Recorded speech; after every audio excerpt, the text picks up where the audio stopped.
Hello दोस्तों, एक बार फिर से स्वागत है आपका हमारे यूट्यूब चैनल नाइट एडवेंचर में। दोस्तों, एक दिन की बात है, ठंड का समय था, घना कोहरा छाया था। लोग जल्दी कार्यक्रम का काम खत्म करके घर की तरफ निकल रहे थे। वह उस समय के उच्च वर्ग के लोगों में से एक अमीन का काम करते थे। रोज की तरह ही उसी दिन काम खत्म होने के बाद घर के लिए अपनी गाड़ी से रवाना होने लगे। रास्ते में उन्हें कुछ सामान भी लेना था, तो वे और साथियों से अलग हो गए थे। उन्होंने घर की कुछ जरूरतें के सामान लिए और गाड़ी आगे बढ़ा दी। आगे जाने पर उन्हें कुछ मछली बाजार दिखा और वे मछली खरीदने के लिए रुक गए। ताजी मछलियां लेने और देखने में टाइम ज्यादा ही गुजर गया था और उनकी जब अपनी घड़ी पर नजर पड़ी गई तो उन्हें आभास हुआ कि आज तो घर जाने में बहुत देर हो जाएगी और यह सब लेकर घर पहुंचने में काफी समय लग जाएगा।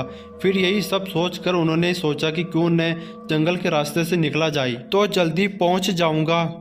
तो उन्होंने अपना रास्ता बदला और जंगल की तरफ अपनी गाड़ी को घुमा लिया। समय 12 बज चुका था। गाड़ी तेज रफ्तार से आगे बढ़ रहा था। तभी अचानक तेज ब्रेक के साथ गाड़ी को रोकना पड़ा। उनकी गाड़ी के आगे एक औरत जोर से रो रही थी। उन्होंने सोचा, इस वीराने में ये औरत क्या कर रही है। उन्हें लगा कि कोई मजदूर की पत्नी होगी जो नाराज होकर घर छोड़ कर जंगल में भाग आई होगी। तो उन्होंने उससे पूछा कि यहाँ जंगल में तुम क्या कर रही हो, लेकिन उसने कोई जवाब न देकर और जोर जोर से रोने लगी। सारे जंगल में उसकी रोने की आवाज गूंज रही थी। फिर उस औरत को नाना जी ने पूछा, तुम्हारा घर कहाँ है, लेकिन वो औरत कुछ भी नहीं बोली। तब नाना जी ने कहा कि आज चलो मेरे घर में रहना, सुबह अपने घर चली जाना। ये जंगल बहुत सारे जंगली जानवरों से भरा हुआ है, रात भर यहाँ मत रुको, चलो आज मेरे घर में सबके लिए खाना बना देना और कल सुबह अपने घर चली जाना। उसने यह सुना तो झट से तैयार हो गई और गाड़ी के पीछे की सीट पर बैठ गई। सिर में बड़ा सा घूंघट डालने की वजह से उसका चेहरा छिपा हुआ था। कुछ देर में गाड़ी घर के दरवाजे पे थी। घर के लोग कब से उनकी राह देख रहे थे। गाड़ी रोकते ही पापा ने पूछा, आज तो बहुत देर हो गई है और सारे लोग भी आ चुके हैं।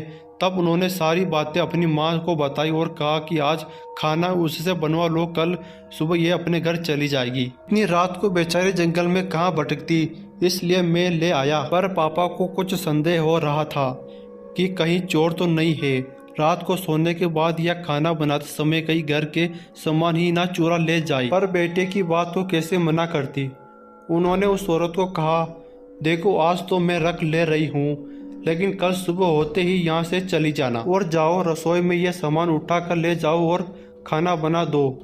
उसने फिर से जवाब नहीं दिया, खाली बस हूँ हूँ की आवाज बाहर आई और वो सारा सामान लेकर माँ के पीछे बहुत दूर चल दी।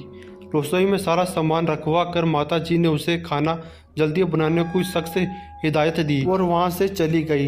लेकिन उसका मन कुछ परेशान सा था। फिर 20 मिनट में रसोई में उसे देखने चली गई कि वो क्या कर रही है और उसका चेहरा भी देखना चाहती थी। लेकिन वहाँ पहुंची तो देखा कि वो मछलियों का थैला निकाल रही थी। उन्होंने बहुत जोर से गुस्से से कहा, यहाँ सब खाने का इंतजार कर रहे हैं और तुम अभी तक मछलियाँ ही निकाल रही हो, कल सुबह तक बनाओगी क्या। उसका सिर पर घूंघट अभी भी था तो चेहरा देखना मुश्किल ही नहीं नामुमकिन था। उन्होंने उससे कहा, तुम जल्दी से खाने की तैयारी करो, मैं आग सुलगा देती हूँ, काम जल्दी हो जाएगा। और वह जल्दी से चूल्हा जलाने की तैयारी करने लगी। लेकिन साथ ही वो उसका चेहरा देखने की भी कोशिश कर रही थी। लेकिन वो जितना देखने की कोशिश करती वो और पल्लू खींच लेती। अंत में हार कर वो बोली, देखो मैंने आग सुलगा दे दी है, अब आगे का सारा काम तुम कर लो, कुछ जरूरत हो तो बुला लेना। लेकिन वो फिर कुछ नहीं बोली। अब उन्हें लगा कि यहाँ से जाने में ही ठीक है, वरना मेरा भी समय खराब होगा और हो सकता है अनजान लोगों से डर रही हो। यह सब सोचकर उन्होंने उसे कहा कि मैं आ रही हूँ, जल्दी से खाना बना कर रखना, और वहाँ से निकल गई।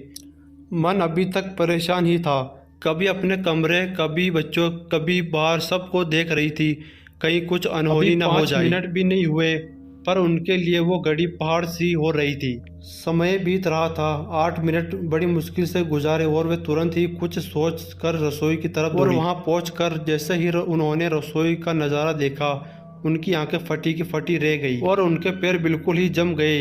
न उनसे आगे जाया जा रहा था न ही पीछे। उनके हृदय की धड़कन रुक रही थी। उन्होंने देखा कि वो औरत रसोई में बैठकर सारी कच्ची मछलियाँ खा रही थी। सारे रसोई में मछलियाँ और खून बिखरा पड़ा था। उसके सिर से घूंघट भी उतरा पड़ा था।